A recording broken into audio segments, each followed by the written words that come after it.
सोच के देखो, एक लड़की, उम्र सिर्फ 13 साल, ना कोई बड़ी डिग्री ना फौज में ट्रेनिंग, बस अपने पहाड़ जंगल और अपने लोगों से बेइंतहा प्यार, और दिल में एक ही जिद, अंग्रेजों को अपनी जमीन से बाहर निकालना है। ये कहानी है रानी गैदिनल्यू की, जिसे बहुत से लोग नागालैंड की रानी लक्ष्मीबाई भी कहते हैं। अजीब बात यह है ना कि जिस लड़की से ब्रिटिश सरकार डरती थी, उसका नाम हम में से ज्यादातर लोगों ने स्कूल की किताबों में ठीक से कभी सुना ही नहीं। तो चलिए आज उस भारतीय नायिका की कहानी सुनते हैं जिसे वाकई में हम सबको जानना चाहिए। रानी गैदिनल्यू का जन्म 26 जनवरी 1915 को हुआ था, मणिपुर के तमेंगलोंग जिले के एक छोटे से पहाड़ी गांव नुंगकाओ, जिसे कुछ लोग लुआंगो भी कहते हैं। वो झेलियांगरांग नागा समुदाय से थीं, यानी जेमे, लियांगमई और रोंगमई 3 जनजातियों का मिला जुला समूह। बचपन बहुत साधारण था, कोई शहर वाला स्कूल नहीं, कोई बड़ी पढ़ाई नहीं। जो कुछ सीखा गांव, जंगल और पारंपरिक नागा तरीकों से ही सीखा।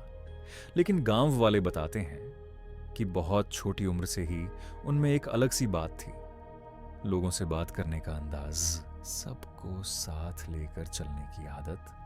सबको लगता था ये लड़की आगे चलकर कुछ बड़ा जरूर करेगी। अब जरा उस दौर को समझो।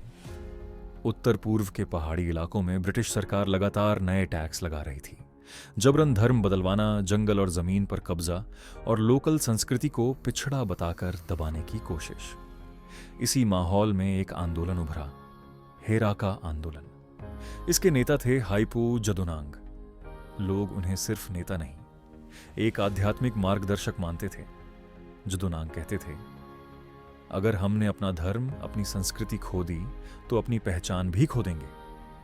यही वो समय था जब सिर्फ 13 साल की गैदिनल्यू अपने भाई और जदोनांग के साथ इस आंदोलन से जुड़ गईं। एक आम गांव की बच्ची धीरे धीरे आंदोलन की सबसे मजबूत आवाज बनने लगी। ब्रिटिश सरकार को समझ आ गया था कि यह आंदोलन सिर्फ पूजा पाठ तक सीमित नहीं है, यह जल्द ही खुला विद्रोह बन सकता है। इसी डर में जदोनांग को गिरफ्तार कर लिया गया। उन पर हत्या और राजद्रोह जैसे गंभीर आरोप लगाए गए। 29 अगस्त 1931 को इम्फाल में जदोनांग को फांसी दे दी गई। अक्सर ऐसा होता है कि नेता के जाने के बाद आंदोलन टूट जाता है, लेकिन यहां उल्टा हुआ। जदोनांग की फांसी के बाद सिर्फ 16-17 साल की गैदिनल्यू आंदोलन की मुख्य नेता बन गई। लोग अब उन्हें सम्मान से रानी कहने लगे। विचार, तैयारी और लोगों को जोड़ना। रानी गैदिनल्यू सिर्फ हथियार उठाने की बात नहीं करती थीं। वो गांव गांव जाकर लोगों को समझाती थीं कि आत्मसम्मान क्या होता है। वो कहती थीं, अगर हम अपनी जड़ें छोड़ देंगे तो हमेशा किसी और के गुलाम रहेंगे। उन्होंने लोगों को गांधी जी और अहिंसा के विचारों से भी परिचित कराया। लेकिन पहाड़ी इलाकों में जहां हालात बेहद सख्त थे, वहां उन्होंने हथियारबंद संघर्ष को भी जरूरी माना।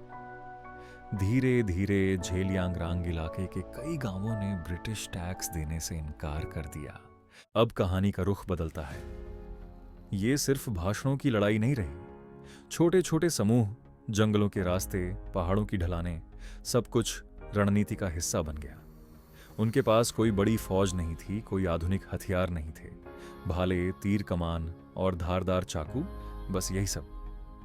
18 मार्च 1932 को हांगरुम गांव के पास करीब 50-60 साथियों के साथ रानी गैदिनल्यू ने ब्रिटिश सिपाहियों पर हमला किया।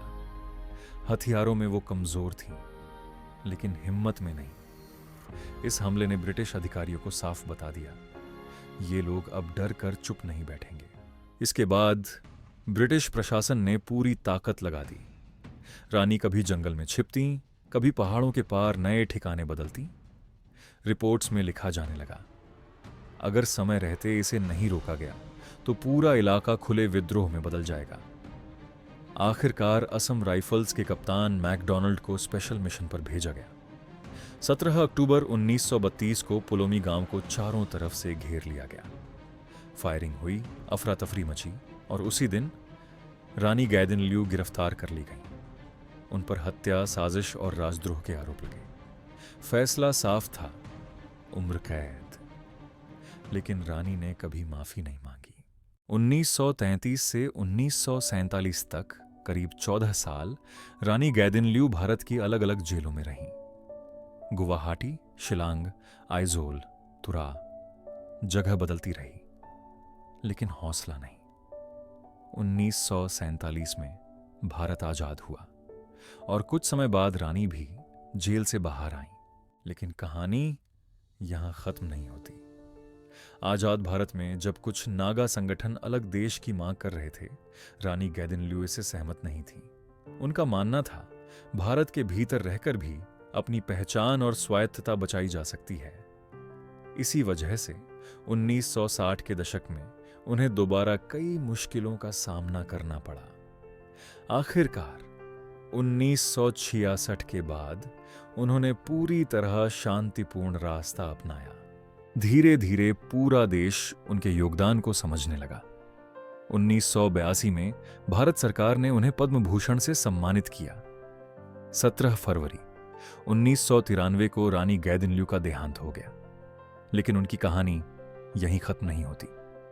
1996 में उनके नाम का डाक टिकट जारी हुआ और 2015 में एक विशेष सिक्का भी।